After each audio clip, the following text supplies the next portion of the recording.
자, 지난 한 주 잘 보내셨습니까? 월가의 소식을 빠르고 정확하게 전달해드리는 추동훈 특파원의 월스트리트뷰 12월 13일자 월요일 방송 시작하도록 하겠습니다. 자, 오늘은 산타랠리 달릴 연료가 남아있는 이유를 한번 살펴보고요. 또 성공한 우주관광, 우주관광주 투자법 및 투자 종목을 살펴보겠습니다. 그리고 마지막으로 승부처가 될 FOMC를 주목해야 할 때라는 주제의 이야기를 해보겠습니다.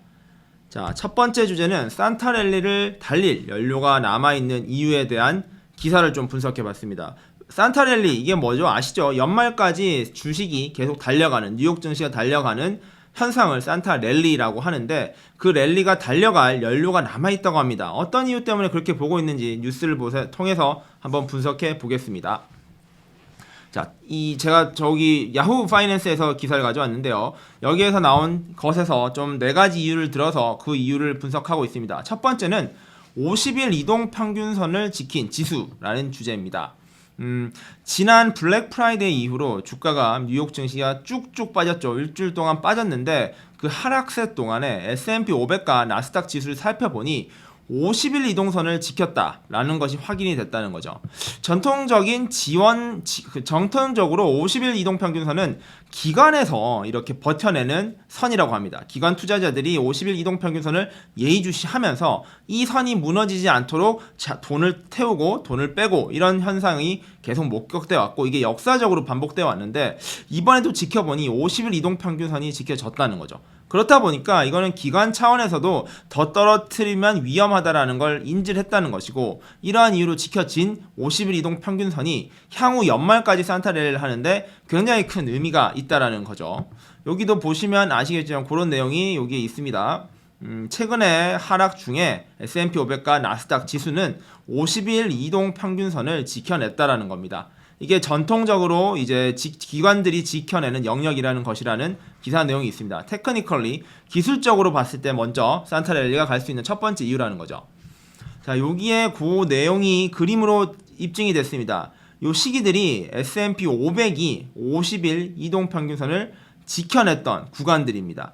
보시면 제가 조금 더 확대해서 보면 이게 올해 5월에서 6월 사이 한번 그런 현상이 있었고요. 그리고 올해 8월에서 9월 넘어가는 시점에 한번 그랬고, 최근에 크게 흔들림에도 불구하고 50일 이동평균선은 지켜냈다는 거죠.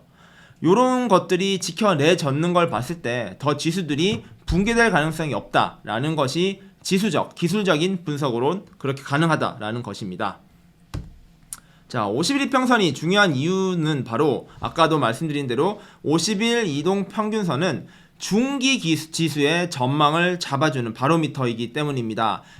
단기가 아니고요, 장기가 아닌 딱 중기적인 전망을 봤을 때 50일 이평선을 이제 기술적으로 차트적으로 항상 지켜내야 되는 바로미터로 보는 이유가 그것이기 때문입니다.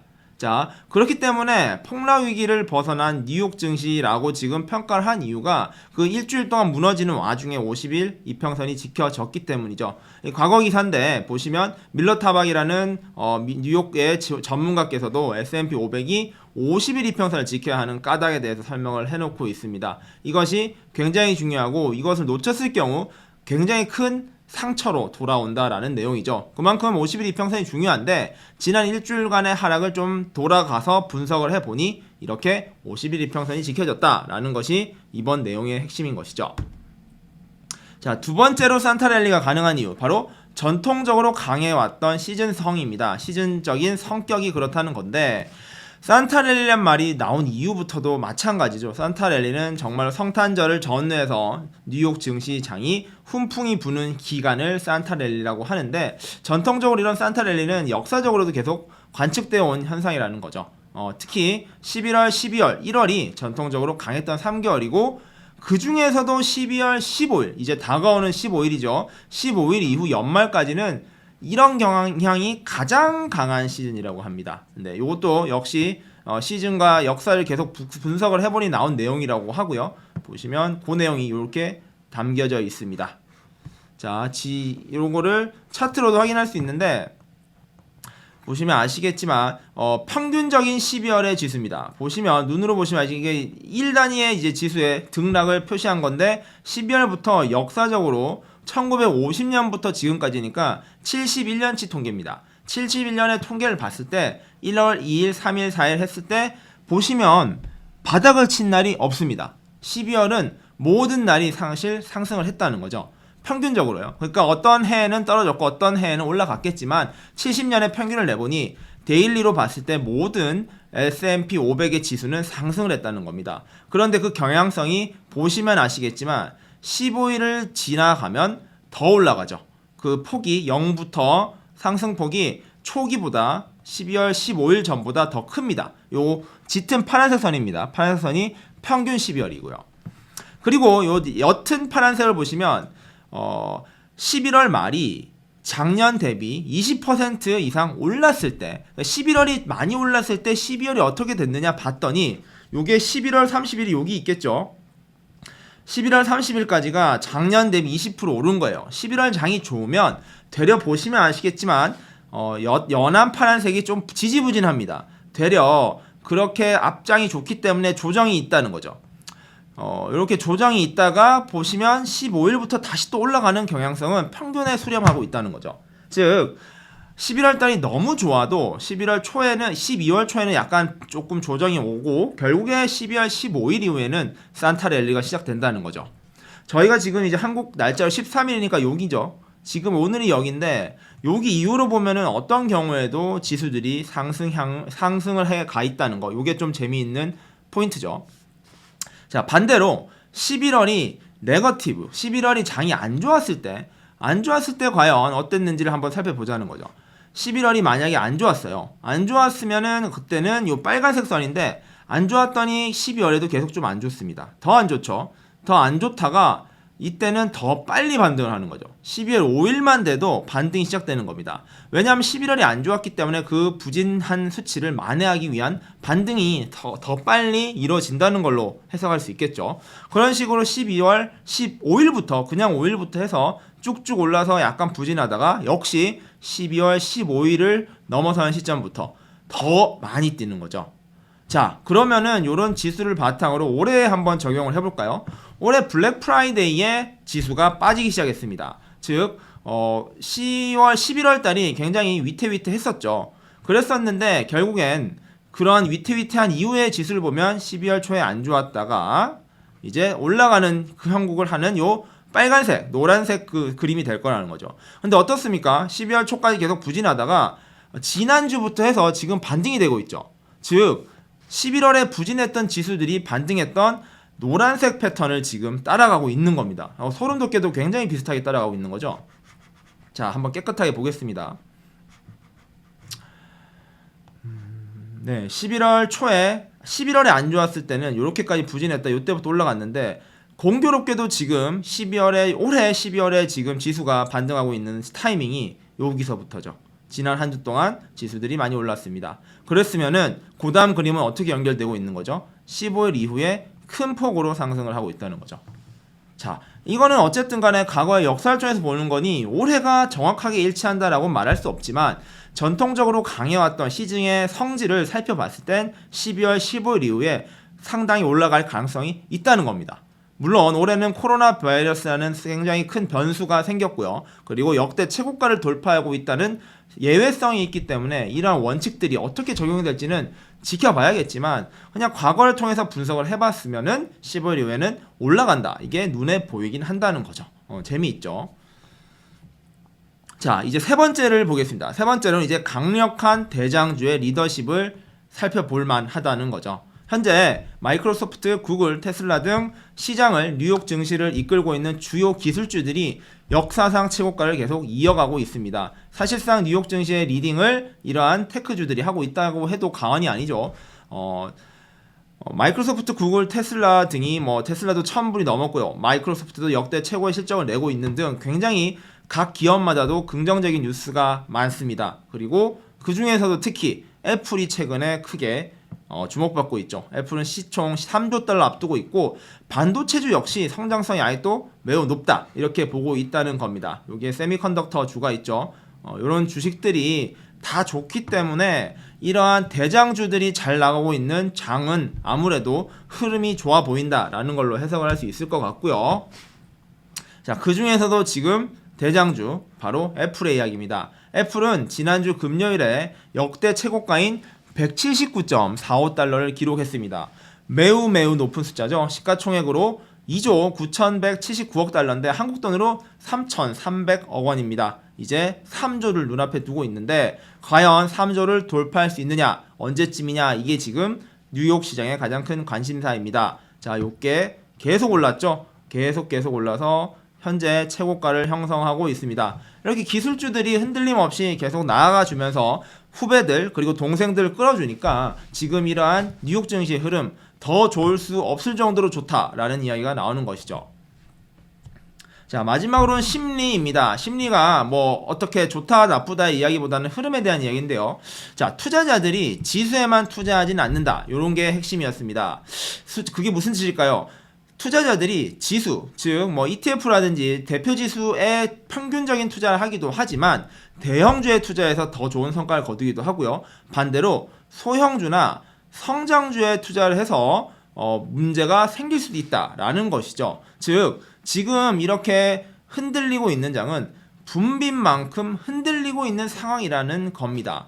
네, 그렇기 때문에 가격 급등한 성장주들이 조정이 오는 것은 당연한 것이고 지금의 현상은 그런 걸로 봐야 된다는 거죠.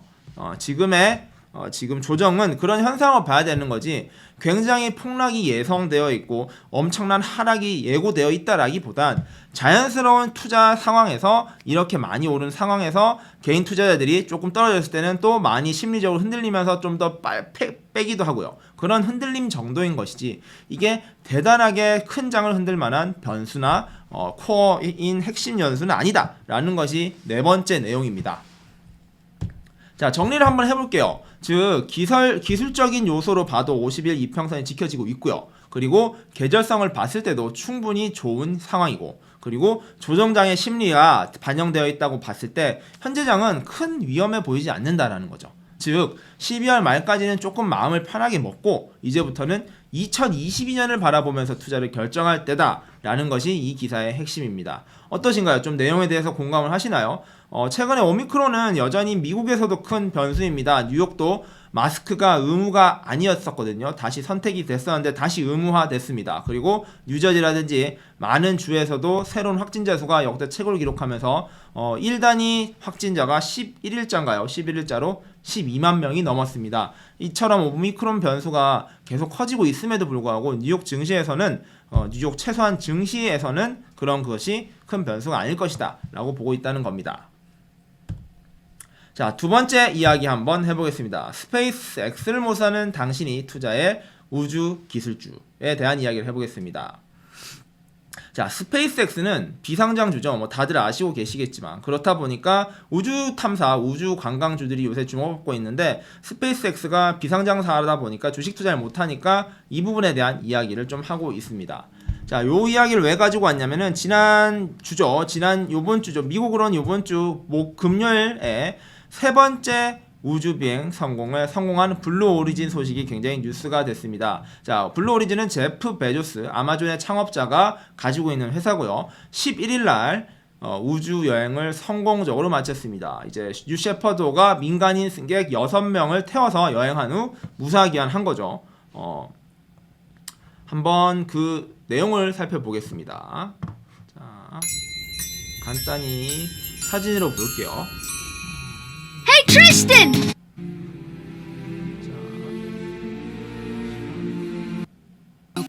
We're lucky. We can also see the engine nozzle here gimbaling. The engine will help to maneuver the rocket 자, as 이게 well. 출발하는 모습을 Ladies and 제가 한번 gentlemen, we 보여드리려고 are 가져온 거고요.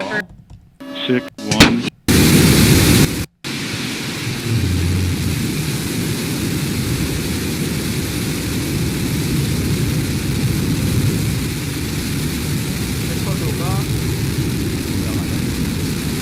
Mission Control has confirmed New Shepard has cleared the tower and is on its way to space. We can hear it here from the desk.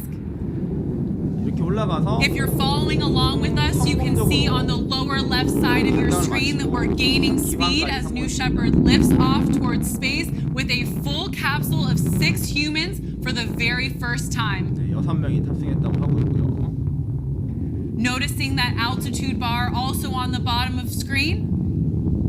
We are climbing fast. 이렇게 잘 성공리에 탐사를 했습니다.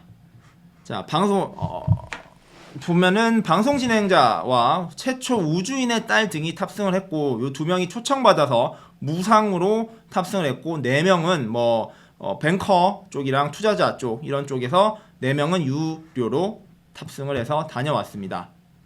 자, 여기 밑에가 기사 제목이죠. 이제 제프 베조스의 블루 오리진이 또 성공적으로 6명을 데리고 갔다 왔다라는 뉴스가 보도됐고요. 자, 올해만 3번째 성공을 한 블루 오리진입니다. 이렇게 6명이 간 분들이고요. 자, 우주 경쟁 다 좀 아시는 분들은 잘 아시겠고, 저도 예전에 한번 버진 갤럭틱을 다루면서 요 이야기를 했었었는데, 전에 컨텐츠를 한번 살펴보셔도 좋고요. 보시면 이 제프 베조스가 블루 오리진이라는 회사를 가지고 있고 금방 했었습니다. 그리고 여기 가운데는 너무나도 유명한 일론 머스크의 스페이스 X입니다. 그리고 이제 리처드 브랜든의 버진 갤럭틱, 요 영국 사업가죠. 이렇게 3명이 현재 우주 경쟁에 뛰어든, 우주 관광 산업에 뛰어든 3인방으로 펼쳐지고 있습니다. 먼저 버진 갤럭틱이 올해 제일 먼저 투자를 했었고, 먼저 비행에 성공했고, 블루 오리진도 성공을 했습니다. 스페이스 X는 좀 더 멋지고 완전한 기술로 가겠다고 아직도 준비 중인 상황입니다.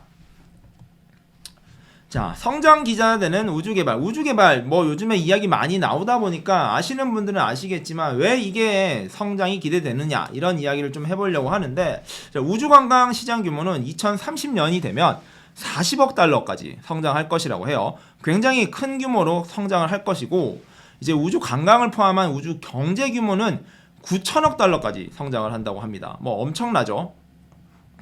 이렇게 보시면 40억 달러, 9천억 달러까지 커진다는 거죠.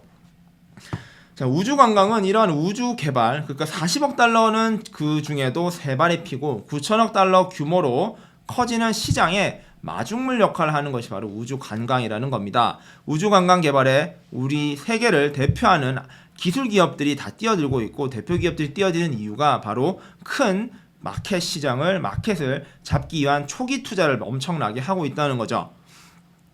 특히 우주 개발 같은 경우에는 단순히 우주만 개발하는 거라기보다 우주 개발이라는 게 엄청 높은 수준의 개발이다 보니까 그것을 위한 과학 기술의 아주 핵심 첨단 기술들이 다 적용되고 있습니다. 근데 이러한 기술들은 예를 들면은 자율주행 기술이라든지 AI 기술이라든지 로봇 기술 등 현재 실제 산업에서도 많이 활용될 수 있는 첨단 기술들이 바로 우주 개발의 앞단에 있는 거죠. 그러니까 우주 개발은 장기적으로는 중장기적인 투자 계획이지만, 이 우주 개발을 위한 개발들이 현재 산업에서 아주 잘 쓰이고 있는 유망한 산업들이라는 것입니다. 즉, 우주 개발 경쟁이 우주 개발의 경쟁이라기보단 첨단 기술 경쟁이 되고 있다는 거죠. 그러니까 아마존이나 스페이스 X 이런 데들도 매우 혁신 기술이 중요하다 보니 그런 것들이 계속 개발되고 있다라고 보시면 됩니다.